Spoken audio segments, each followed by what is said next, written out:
Hi S. So இப்போ நடந்த recent news update என்னன்னு சொல்லி பார்க்கலாம். எஸ், மிஸ்டர் ஜோசப் விஜய் நேற்று திருச்சியில் வந்துட்டு அவரோட ஃபர்ஸ்ட் ஸ்பீச் கொடுத்துருக்காரு.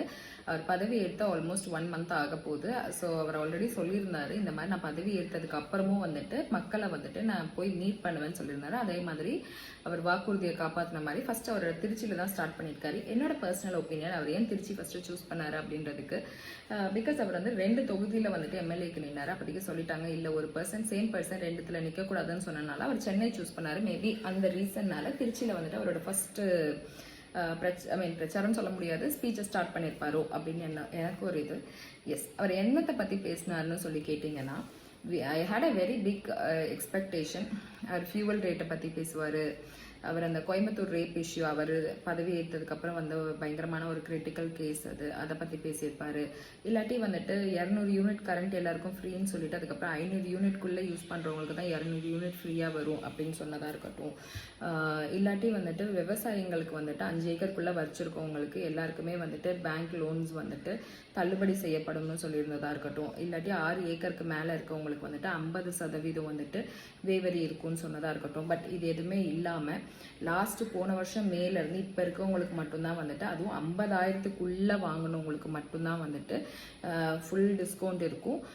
ப்ளஸ் 50,000க்கு மேலே வாங்கியிருக்காங்க அப்படின்னா வந்துட்டு இட்ஸ் கோனா பி 5,000 10,000 அந்த மாதிரி தான் வேவரிஸ் இருக்குது. அதை பற்றியா இருக்கட்டும். இல்லாட்டி அவர் அதெல்லாம் கூட விட்டுருங்க. ஸோ இதெல்லாம் கூட வாக்குறுதிகள், மேபி இன்னும் அவருக்கு 5 வருஷம் இருக்குது, இதெல்லாம் நடக்கலாம் அப்படின்றது கூட இருந்தாலுமே இன்னொன்று ஒரு ஹை எக்ஸ்பெக்டேஷன் இருந்துச்சு. அவர் வந்துட்டு எல்லா தலைவர்களையும் போய் மீட் பண்ணிட்டு வந்தார். அதை பற்றி ஏதாவது பேசுவாரான்னு நினச்சேன். இல்லாட்டி மோடி அவரை போய் இப்போ லாஸ்ட் வீக் மீட் பண்ணிட்டு வந்தார், அதை பற்றி பேசுவாரான்னு நினச்சேன். Then there is an high expectation, future generation of Tamil Nadu எப்படி இருக்க போகுதுன்னு சொல்லி பேசுவாரான்னு சொல்லி நினச்சிட்டு இருந்தேன். ஆனால் அவர் இது எதை பற்றியுமே பேசலை. It's a very big disappointment actually. அவர் வந்துட்டு அவரோட ட்ரெஸ்ஸிங்ஸ் பற்றி என்னென்ன வெளியில் பேசுகிறாங்க, அவரை பற்றி என்ன பேசுகிறாங்க. 6 மாதம் டைம் கொடுத்துட்டு 6 மாதம் அரசியலில் நாங்கள் தலையிட மாட்டோம்னு சொன்ன டிஎம்கே ஒரே வாரத்தில் தலையிடுது, கல்யாணத்தில் புலம்புது. அதுக்கப்புறம் வந்துட்டு டிஎம்கேக்கும் டிவிகேக்கும் தான் போட்டியே, வேறு யாருக்கும் கிடையாது அப்படின்றதா இருக்கட்டும். பயங்கரமான பஞ்ச் டைலாக்ஸாக இருக்கட்டும். ரொம்ப ஒரு சினிமேட்டிக் ஒரு வியூவில் தான் இருந்துச்சு. To mister Joseph Vijay, there are lot of expectations on you.